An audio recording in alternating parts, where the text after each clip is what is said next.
Bonjour Natacha, bonjour à toutes et à tous. Et ce matin, donc, nous sommes avec l'ancien président du conseil départemental et actuel conseiller départemental de Pamandzi. Bonjour. Bonjour. Merci d'avoir accepté notre invitation. Mayotte secouée par une série de violences. Comment expliquez-vous que finalement cette décision des élus de fermer les écoles ne fait pas l'unanimité au sein de la population? Je pense que, vous savez, à Mayotte, l'enseignement, c'est quelque chose de très important.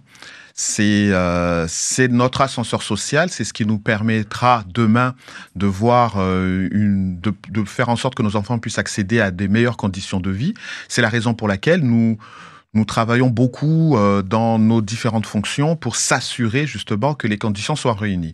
Aujourd'hui, nos enfants, certes, ils peuvent aller à l'école, mais ils sont particulièrement stressés. Vous savez, j'ai un collègue en moi récemment qui me disait que son petit-fils de 8 ans, qui est à l'école primaire, lui posait la question, « Papa, dis-moi, mais c'est comme ça, aller à l'école, se faire caillasser tous les jours, et c'est comme ça en France, lorsqu'on va à l'école, on se fait agresser, on peut voir des petits amis se faire tabasser à l'extérieur. » Voilà.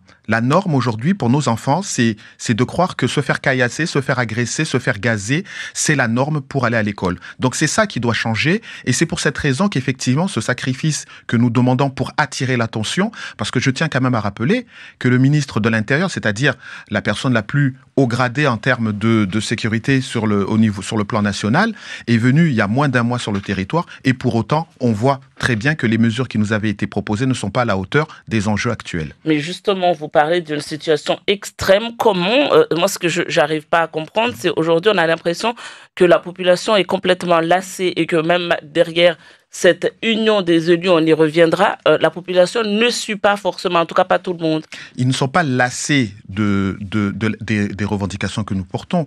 Ils sont lassés de l'absence des réponses de l'État. Parce qu'en fait, la vraie vérité, et c'est là peut-être où il y a peut-être une dualité, une grande majorité de la population se dit « c'est pas possible ». Si vraiment l'État aujourd'hui ne fait rien, c'est qu'elle n'est pas consciente de ce qui se passe. C'est pour cette raison qu'il était impératif que malgré les assises sur la sécurité qui ont eu lieu en septembre 2020, où un compte-rendu avec plus de 34 mesures a été fait, on voit bien que ces mesures n'ont pas encore jusqu'à présent été mises en place.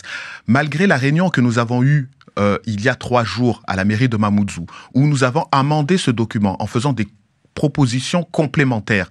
Il n'y a toujours pas eu de réponse. Et vous avez vu que grâce justement à cette fermeture de nos administrations, ça a permis d'attirer l'attention du préfet et de la ramener autour de la table pour discuter et pour échanger. C'était le sens de la réunion d'hier. C'était justement de faire savoir que toutes les propositions qui consisteront à améliorer la vie des Mahorais et des Mahoraises, nous les donnons au préfet. Il est en charge aujourd'hui d'en tenir compte et de faire en sorte que la vie des Mahorais change. On ne peut pas continuer ainsi. Dans le journal Flash Info paru avant-hier, le préfet Thierry Suclé a déclaré « Aujourd'hui, on a des forces en nombre suffisant et important avec la pérennisation du 4e escadron. Ça nous permet d'être présents dans plus d'endroits, d'intervenir plus vite. Ce sont ces stratégies-là qui nous permettent de diminuer au moins le nombre de l'intensité des événements auxquels on est confronté. » Vous dites quoi quand vous entendez ça? Et vous en pensez quoi? Vous pensez vraiment que... C'est moi qui pose des questions ici. Non, mais je suis bien d'accord. Mais ce que je veux dire, c'est toute la difficulté. C'est-à-dire que, et c'est un petit peu le sens de la réunion qui a eu lieu hier. Nous lui avons exposé, en fin de compte, tout ce qui n'allait pas et nous lui avons indiqué ce que nous souhaiterions voir être mis en place pour changer la donne. Ça veut dire qu'il y a un décalage entre le ressenti des élus aujourd'hui, le ressenti du préfet qui dit que finalement, les efforts qui ont été consentis par l'État sont plutôt pas mal et c'est suffisant. Parce que nous ne parlons pas de la même chose. Lui, le préfet aujourd'hui, comme vous le synthétisez très bien ce matin, parle des trains qui arrivent à l'heure, parle des actions qu'il fait, parle de ce qui marche, parle des moyens qu'il obtient. Mais la réalité, c'est que nous, ce qui nous intéresse dans notre quotidien, c'est les trains qui arrivent en retard, c'est ce qui ne marche pas, c'est là où il y a les manques. Donc il y a un décalage entre son analyse et la nôtre. Nous ne parlons pas de la même chose. Jamais, et personne ici à Mayotte ne dira que les services de l'État ne font rien. Effectivement, les hommes des forces de l'ordre ont progressé de 50%, un nouvel escadron, des reconduites à la frontière, c'est bien. Mais est-ce que pour autant, il y a moins de violence, il y a moins d'immigration? Est-ce qu'on vit mieux? Est-ce qu'on peut sortir? Est-ce qu'on peut faire des concerts le soir? Est-ce qu'on peut aller au restaurant le soir? Non. C'est ça la difficulté. Et c'est ce message-là qu'on doit comprendre. C'est que le territoire s'en ce message, le préfet? Est-ce qu'il a compris cette angoisse de la population mahoraise? En tout cas, il a la responsabilité de la sécurité. Si cela ne se traduit pas par des mesures nouvelles, par une nouvelle stratégie, par une nouvelle manière de faire les choses, il est clair que le désespoir va envahir nos esprits. Aujourd'hui, disons-nous très clairement la vérité. Quel Mahorais aujourd'hui n'a pas un coupe-coupe ou une matraque ou un objet pour se défendre? Moi, je vous le dis très sincèrement, je connais de plus en plus de personnes qui cherchent à s'armer d'armes à feu parce qu'ils considèrent que les services de l'État n'est pas en capacité de garantir sa propre sécurité. Et lorsqu'un État aujourd'hui ne se donne pas les moyens de garantir notre sécurité, forcément, la population agira. Cette réunion que nous avons fait hier, que nous avons voulu, où on a été contraint de dire à nos enfants, restez à la maison parce que c'est le seul moyen d'attirer l'attention de l'État, l'attention du préfet et l'attention du ministre. On a pu avoir notre réunion, on a pu dire ce qu'on en pensait. Maintenant, il appartient au service de l'État de nous apporter les réponses. Mais pour le moment, il est clair qu'aucune annonce nouvelle n'a été faite. Moi, je vous dis on va immobiliser les écoles jusqu'à quand alors si aucune annonce nouvelle n'a été faite? On ne va pas immobiliser les écoles indéfiniment, c'est pas le but. On va pas faire de grosses... La semaine prochaine, les élèves retourneront. Je ne peux pas parler pour tout le monde, mais en ce qui concerne le conseil départemental, nous allons reprendre notre mode de fonctionnement dès lundi. Les bus reprendront. À partir de lundi, nous reprendrons le mode de fonctionnement normal de notre administration départementale. Il appartiendra bien évidemment au maire de le faire. Est-ce que ça sert à grand-chose de continuer à manifester dès lors où on a fait passer le message? Moi, je ne le pense pas. Il appartient à l'État d'agir. Nous sommes tous dans des partis politiques. En ce qui me concerne, nous avons fait remonter l'information auprès de Marine Le Pen et elle a rédigé un courrier à Darmanin. Il appartient également à tous les parlementaires et à toutes les forces politiques qui ont des réseaux au niveau national d'en faire autant. Il faut submerger le ministère de l'Intérieur de ce qui se passe à Mayotte. Et justement, dans ce courrier de Marine Le Pen, elle écrit « Les Mahorais attendent une réaction du gouvernement qui demeure sourd aux appels à l'aide des élus mahorais ». Elle parle également de l'inefficience de la politique sécuritaire mise en place ici à Mayotte. Et pourtant, derrière, on a le préfet toujours dans le Flash Info qui dit que normalement, il va y avoir... les policiers mahorais plutôt sont en train d'être formés au maniement de nouvelles armes, les mêmes que pour le reste. Des 2 drones sont également attendus sur le territoire. Vous savez, lorsque vous faites agresser dans un coin d'une rue et que vous appelez la police et qu'elle ne vient pas parce qu'elle est mobilisée ailleurs, c'est pas parce que il y aura eu plus de forces de l'ordre que vous vous sentirez mieux pour autant. C'est bien de savoir qu'il y a plus de forces de l'ordre sur le territoire. Mais si au final, cet effectif supplémentaire ne permet pas d'être partout à tout moment, c'est un drame. Vous savez, moi je vous dis une chose. Il y avait il y a 15 ans un combat qui était dans toutes les ondes radio et télé. C'était l'immigration. Nous disions attention, on va être submergé, attention à l'immigration, attention à l'immigration. Il y a moins d'une génération, c'est-à-dire il y a moins de 25 ans, nous avions moins de 10% d'immigration sur le territoire de Mayotte.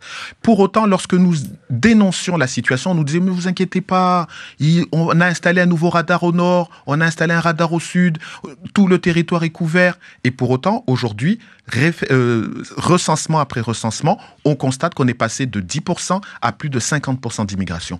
Le contrôle des frontières a été un échec. L'État n'a pas mis les moyens au moment où il devait le faire. Maintenant, la conséquence de cette immigration, de cette submersion migratoire, c'est la réalité, c'est l'ensauvagement de notre société, c'est la bestialisation de notre société qui conduit à l'insécurité permanente. Alors, aujourd'hui, ce qui n'a pas été mis comme moyen pour garantir nos frontières doit être mis dans la sécurité. Ce qui n'a pas été fait sur les frontières doit être fait sur la sécurité. Et si l'État aujourd'hui... Et quelle est la part du département dans la reconnaissance, peut-être de l'identification de ces délinquants? Le département est à la charge du social ici. Où est la part du département dans tout ça? Vous savez, lorsque vous constatez qu'il y a 5 000 mineurs isolés, voire 10 000 mineurs isolés sur le territoire, et que la grande majorité sont des enfants issus de l'immigration, vous ne pensez pas que la faute première vient du problème du contrôle des frontières? Moi, ce que je dis... et ce Mais que une fois qu'ils sont là, il faut bien arriver à identifier ces jeunes délinquants, leur situation familiale et leur situation juridique. C'est la raison pour laquelle, moi, je vous dis qu'aujourd'hui, le conseil départemental, c'est un budget de 400 millions d'euros. Nous consacrons près de 100 millions d'euros rien que pour la gestion de la petite enfance. Moi, je dis simplement que dans le cadre d'un département, dans le cadre d'une région, il faudrait garantir la continuité territoriale et garantir donc la possibilité d'envoyer les mineurs qui ne peuvent pas être pris en charge par Mayotte sur un autre département. Pour autant, l'État nous l'interdit. De la même manière, lorsque l'État, toujours l'État, donne des cartes de séjour à des clandestins, parce que la réalité, ceux qui obtiennent les cartes de séjour à Mayotte sont issus de l'immigration, mais de l'immigration clandestine.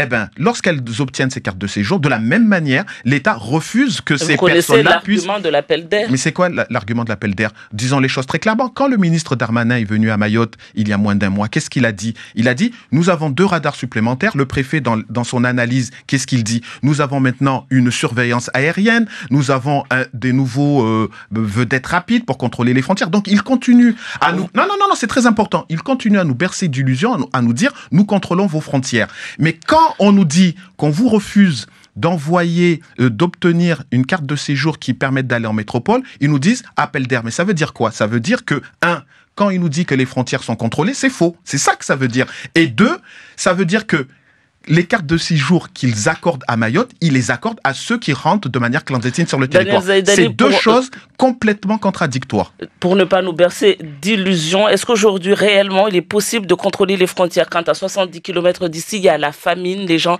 meurent de faim? Alors, moi, je vous dis très sincèrement, nous sommes dans un territoire de 374 km.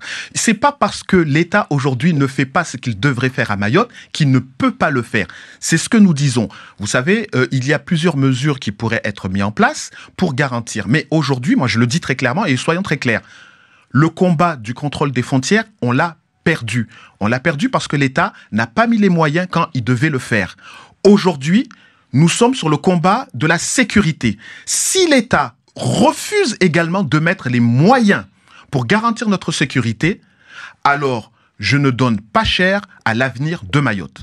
Vous savez, vous avez tous des enfants ici. Nous avons tous nos enfants. Nous avons fait le choix de revenir à Mayotte. Nous étions à Marseille, en France, où on aurait pu travailler à La Réunion. Mais nous avons fait le choix d'apporter notre pierre à l'édifice de la départementalisation, au développement de notre territoire. Mais pensez-vous très sérieusement que nos enfants aujourd'hui qui se font caillasser pour aller à l'école, le jour où ils obtiendront la possibilité de partir en France dans un territoire normalisé, pensez-vous qu'ils auront envie de revenir? C'est ça le vrai drame. Aujourd'hui, nous faisons 1, 2 enfants. Vous croyez que dans ces conditions, nous avons envie de faire comme nos voisins, 5, 6, 7, 8, 9, voire 10 enfants? Non, c'est ça la réalité.